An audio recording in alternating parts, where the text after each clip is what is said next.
ketika Bapak datang kemari ngedengerin sholat, ikut ngedengerin azannya juga, sholatnya juga, timbul perasaan apa? Sama dengan yang lain? Saya timbul perasaan tersendiri yang bahwa ini tidak ada bedanya dengan yang kita sholat di luar, sama aja, tidak ada bedanya. Yakin ya? Ya, makanya saya terpengaruh di situ, dan juga artinya kerukunannya juga yang pertama itu kerukunan yang sangat luar biasa. Itu yang saya kagum. Salah satunya apa yang Bapak lihat kok kita bisa akrab itu? Itu dia yang saya tidak mengerti. Itu yang saya tidak mengerti. Sedangkan saya kan baru, tidak dikenal.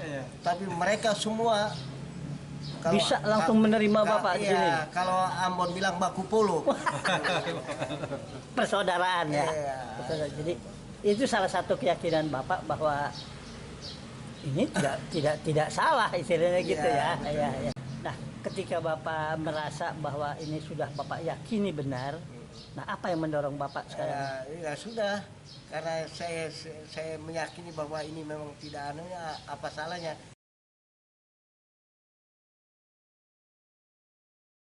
Begitu Bapak nyatakan Bapak beat, begitu Bapak nyatakan kebersamaan di sini, timbul perasaan apa? Banyak penentangan. Ada yang tahu, ada yang enggak. Kalau yang tahu ya mereka menyayangkan saya. Kenapa Bapak masuk? Kenapa? Kamu udah bagus-bagus, ada teman gitu ya, udah kok sampai begini gitu. Bahkan dia marah. Bapak disuruh menyelidiki yang sesat malah masuk. Ini kan memang dari perintah Tuhan kepada Nabi Muhammad ikut kepada Imam Mahdi. Nah, makin terasa nggak Pak? Itu benar apa yang pernyataan Nabi Muhammad itu, kita harus masuk kepada jamaah Imam Mahdi ini. Kalau ingin selamat dunia akhirat, berikan baiat kepada Imam Mahdi, karena dialah imam terakhir yang diutus oleh Allah Subhanahu wa Ta'ala untuk memimpin umat manusia. Jadi mereka yang tidak mau memberikan baiatnya, yang tidak mau memberikan sumpah setianya, yang tidak mau ikut kepada Imam Mahdi, berarti mereka tidak ikut kepada ajaran Nabi kita Sayyiduna Muhammad Sallallahu Alaihi Wasallam. Saya mau karena itu, karena ada Perintah. Ada itu. Sudah tua, nanti kan Imam, makanya saya sadar. Jadi kalau awalnya kan bukan. Ya, makanya terjadi ada hari apa itu? Hari khilafat. Hari khilafat. Dan kan sekarang kita sudah berganti begitu. Jadi kalau pada saat sekarang ini sudah tua, memang Imam Mahdi yang harus kita ikuti. Bukan begitu. Dari Islam 100 orang masuk karena satu orang.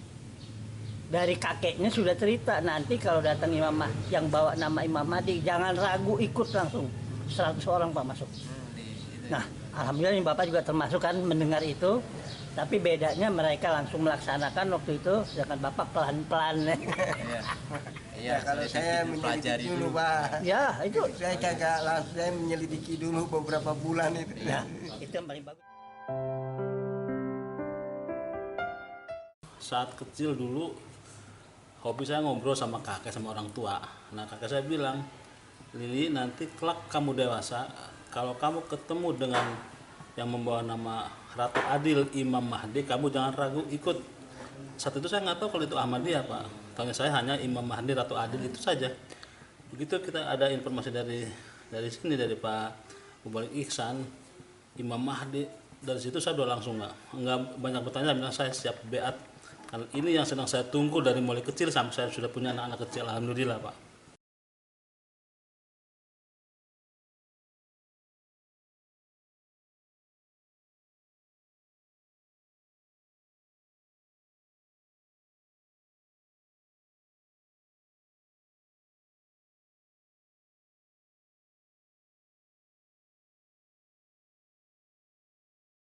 Bahkan ada yang memata-matai, kan, ada yang memantau gitu kan. Jadi dilihatin kemana ini Pak Yansa ini sholat Jumatnya gitu. Biasanya kok di masjid ada sholat Jumat, ini kemana ini nggak ada sholat Jumat kayak gitu. Ini diselidiki tuh Pak. Diselidikin terus. Nah, diselidikin terus Pak, bahkan mungkin sampai sekarang juga itu masih curiga itu masyarakat itu ya salah satunya gitu ya, ada yang cuek-cuek gitu aja sih ada, tapi ada Khusus lah gitu ya. orang itu ya gitu. Makanya usahakan bagi orang-orang yang memang baru beat memang itu berat ya gitu ya, sekalipun berat ya harus kita usahakan bagaimana kita bisa berjamaah kepada sesama Ahmadi seperti itu. Ya. Itu Pak, memang itu tantangan dan ujian memang untuk keimanan kita itu pasti akan diuji kayak gitu. Saya sendiri mau bertanya mengenai sholat, apakah betul orang Ahmadiyah tidak mau bermakmum kepada orang yang bukan Ahmadiyah? Sebetulnya Ahmadiyah itu siap jadi makmum kepada orang-orang yang mau melaksanakan perintah Nabi besar Muhammad SAW baiat kepada Imam Mahdi. Ini kan perintah Nabi besar Muhammad SAW baiat kepada Imam Mahdi. Perintah Allah Subhanahu Wa Taala juga baiat kepada Imam Mahdi. Makanya orang Ahmadiyah siap makmum kepada orang-orang yang mau melaksanakan perintah Nabi besar Muhammad SAW baiat kepada Imam Mahdi.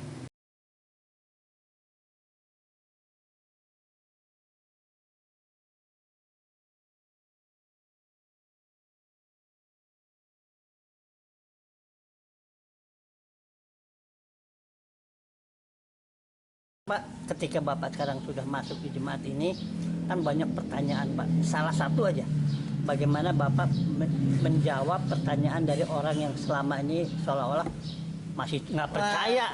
Bukan itu, karena saya tidak begitu Pak. Langsung saya bilang, saya sudah Ahmadiyah. Saya katakan Langsung gitu? Iya. Kalau mereka ini saya bilang, saya ada Ahmadiyah. Kamu jangan, kamu selidiki dulu. Saya bilang, jangan kamu percaya, lihat dulu kamu sedikit benar atau tidak. Dia bilang, jangan kamu ini. Saya bilang, saya sudah masuk Ahmadiyah. Jadi Bapak nggak ragu untuk mengatakan itu? Tidak ada problem untuk saya.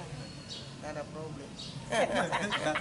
Dengan masuknya Pak Yance di Kunciran ini ya itu dimasuknya ke jemaat ya. Nah, ini sebenarnya akan merubah pola pikir masyarakat itu sendiri Pak. Sebenarnya secara tidak langsung ya. Itu mereka tuh pola pikirnya berubah.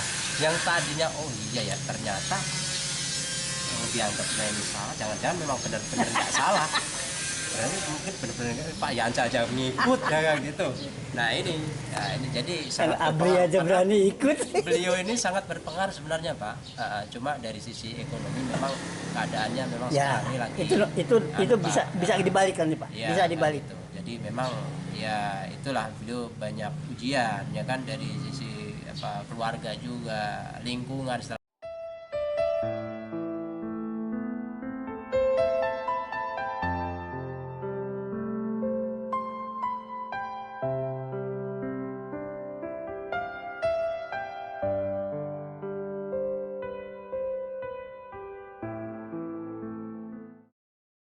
Yang paling mahal sekarang adalah iman kita. Oh kalau iman tidak Pak. Ya, Bapak udah nemukan sekarang kan emas tadi kan. Iya. Kalau iman saya Yang orang lain buang malah kita dapetin karena dapat kalau kurnia saya dari itu. tidak goyang Pak, kita sudah Ya. percaya. Nah sekarang Pak, itu yang saya mau ingin yakinkan Bapak. Saya dari tahun 92 Pak, bukan dipecat. Saya ngundurin diri dari perusahaan Jepang. Saya manajer. Tapi 92 sampai sekarang tahun berapa nih? 2022. 30 tahun. Saya masih naik motor, masih punya kamera. Dan saya hanya untuk tablik Pak, untuk dakwah. Artinya apa? Saya mikir gini, kalau saya kerja sama Jepang mikirin kan duit saya kan, istri, anak. Kalau kerja sama Tuhan, lebih kaya mana Jepang sama Tuhan? Itu pikiran saya Pak. Nah saya buktiin sekarang. Jadi Bapak jangan ragu salah. Nah kalau Bapak nggak kerja, terbalik malah. Saya tinggalin dunia, saya kerja justru sama Tuhan. Dapat nih semua. Ketemu Bapak yang begini hebat ya.